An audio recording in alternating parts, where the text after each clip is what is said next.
गायत्री मंत्र साधकों को अग्नि से सीखना चाहिए। अग्नि में बहुत बड़े बड़े गुण हैं। अग्नि का एक गुण यह भी है कि उसमें घबराहट नहीं, चिंता नहीं, रुकना नहीं, ठहरना नहीं। जब तक आग है तब तक वह आगे बढ़ेगी जरूर। कहीं एक छोटी सी चिंगारी भी रह जाए तो धीरे धीरे आगे बढ़कर वह महाप्रचंड ज्वाला बन जाती है, जंगलों और शहरों को नष्ट भ्रष्ट कर देती है। लेकिन नष्ट भ्रष्ट करने वाला गुण नहीं सीखना है हमें अग्नि से। हमें अग्नि से वो गुण सीखना है कि यदि छोटी सी भी चिंगारी होती है तो उस चिंगारी को भी एक बड़ा रूप कैसे लेते हैं, जो वह अग्नि कभी रुकती नहीं, थमती नहीं। हमें वो रूप सीखना है अग्नि से कि गायत्री मंत्र साधकों को भी रुकना नहीं है, थकना नहीं है। छोटे से छोटा गायत्री मंत्र साधक भी कैसे बहुत बड़ा गायत्री मंत्र साधक बन सकता है। हमें ये गुण अग्नि से सीखना है। तो ऐसे ही निरंतर आगे बढ़ो। गिर गए तो चिंता ना करो, चोट लगी तो घबराओ नहीं, कोई कष्ट मुसीबत आ जाए तो रुको नहीं, फिर उठो, फिर आगे बढ़ो, इस दृढ़ निश्चय के साथ कि एक दिन मंजिल तक अवश्य पहुंचना है। मंजिल क्या है? मंजिल तो हमारी वही है कि लोक और परलोक को हमें गायत्री मंत्र के जप के द्वारा सुधारना है। और मंजिल यह भी हो सकती है कि अगर हम, मैंने कहा ना, छोटी सी चिंगारी से बहुत बड़ा बनना है हमें, यानी कि छोटे से गायत्री साधक से बहुत बड़ा गायत्री साधक बनना है, तो माँ गायत्री की कृपा हुई तो एक दिन माँ गायत्री के दर्शन भी हो जाएंगे, यानी कि परम पिता परमेश्वर के भी दर्शन हो जाएंगे। परंतु हमें रुकना नहीं है, ठहरना नहीं है। हम किसी भी प्रकार से रुक नहीं सकते, ठहर नहीं सकते। तो अग्नि जो होती है वो हर चीज को अपने में मिला लेती है, अपने जैसा कर देती है। बस वही गुण हमें अपनाना है। जो भी हमें व्यक्ति मिलता है उसे भी गायत्री में बना देना है। चलते चलते कई बार आदमी को ठोकर भी लग जाती है, वह फिसल भी जाता है, गिर भी जाता है। तो फिर गिरने के बाद क्या करना है? गिरने के बाद उठना नहीं है, ऊपर के लिए बढ़ना है, बैठने के लिए नहीं। आग को देखो, उसके सामने रुकावट आए तो उस रुकावट को जला के वो आगे बढ़ जाती है। आप कहेंगे आग हर चीज़ को तो नहीं जलाती। चूल्हे पर तवा रखो, आग नीचे रहती है, तवा कभी जलता नहीं। वो तवा हमें जलता हुआ दिखाई नहीं देता। बस हाथ लगाओ, आपके हाथ भी जल जाएंगे। और जब तवा ही जलता नहीं तो रोटी कैसे सिक जाती है तवे पर पड़ी?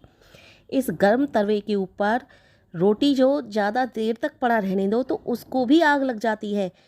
ये आग रुकती नहीं, मानती नहीं, आगे बढ़ती है। तुम भी आगे बढ़ो। गिर गई तो चिंता नहीं करो, फिर से उठो। रुकावट आ गई तो घबराओ नहीं, रुकावट को दूर कर दो। आग का ये गुण है, वह सदा ऊपर की ओर जाती है, इसलिए ही तो वह सूर्य का अंश है, सूर्य की ओर जाना चाहती है। तुम भी तो मेरे भाई आत्मा हो, मेरे भाई, अपने परमात्मा को पाने के लिए आगे उठो, आग बनो। परंतु इस आग का भी रूप लेने के लिए हमें आग को भी सम, जैसे आग सम अवस्था में रहती है तो सब कुछ ठीक रहता है। आग तेज, ज़्यादा तेज हो गई तो चूल्हे पर पड़ी हुई, तवे पर पड़ी हुई रोटी जल जाएगी। इसी तरह से आग बहुत ज़्यादा तेज हो गई तो वो बहुत भयानक रूप लेकर के सब कुछ तहस नहस कर देगी। हमको इस तरह से सम बन करके रहना है। और सम बन करके रहने के लिए भी हमें गायत्री मंत्र का ही जप करना है, क्योंकि गायत्री साधक को परम पिता परमेश्वर सब कुछ देते हैं, हर तरह से उसको ढालते हैं, हर तरह से उसको किसी भी रूप में, किसी भी तरीके से, ना तो गलत तरीके से आगे बढ़ने देते हैं, ना गलत तरीका उसके अंदर आता है, और बढ़ता भी है। साधक तो सिर्फ और सिर्फ अच्छाइयों के रास्ते पर बढ़ता है। इसलिए चाहे कोई कितना भी अच्छा महापुरुष हो, उसकी बुराइयों को भी हमें नहीं लेना है, सिर्फ उसकी अच्छाइयों को हमें लेना है। क्योंकि आग भी एक बहुत अच्छा साधन है हमारे लिए सीखने के लिए, कि हम आग से उसके गुणों को सीखें, उसकी बुराइयों को ना सीखें। अगर आग ज़्यादा हो तो पतीले में रखी दाल या सब्जी जो भी होगी जल के राख हो जाएगी। और यदि बिल्कुल ही कम हुई तो वो दाल या साग सब्जी या फिर रोटियां वो पकेंगी नहीं ढंग से, कच्ची रह जाएंगी। इसलिए चाहिए कि सब कुछ समान अवस्था में चले। उसके लिए भी गायत्री मंत्र का जप बहुत आवश्यक है।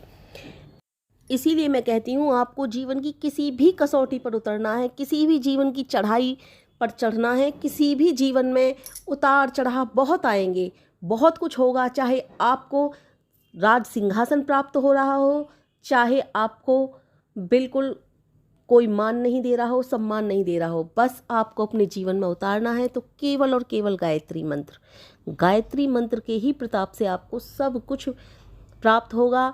सब कुछ जो आप चाहते हो, आप सोच भी नहीं सकते, वो सब कुछ प्राप्त होगा गायत्री मंत्र के जप के द्वारा। और जब गायत्री मंत्र ही आपके जीवन में उतर जाएगा, फिर आपको किसी चीज़ की आवश्यकता नहीं रहेगी। बहुत कुछ आपके पास होगा, सब कुछ आपके पास होगा, लेकिन आपको लगेगा ये सब कुछ व्यर्थ है। आपको लगेगा मैं कभी इन चीज़ों के पीछे भागता था, ये आज सारी चीज़ें मेरे पीछे भाग रही हैं। इसी तरह से गायत्री मंत्र के साधक को कि धीरे धीरे मोह माया भी छूट जाती है। दुनिया इस मोह माया के चक्कर में पड़ी हुई है, ये कैसे छूटे हमसे, कैसे छूटे। गायत्री मंत्र वो साधन है कि आप हर कार्य को अपने कर्तव्य समझ करके करोगे, लेकिन मोह माया के झंझट में, झमेले में नहीं पड़ोगे। इसलिए सर्वप्रथम आप परमात्मा के निकट पहुंचने के लिए कुछ ढूंढना चाहते हो तो वो सिर्फ और सिर्फ गायत्री मंत्र है। गायत्री मंत्र के जप से बढ़कर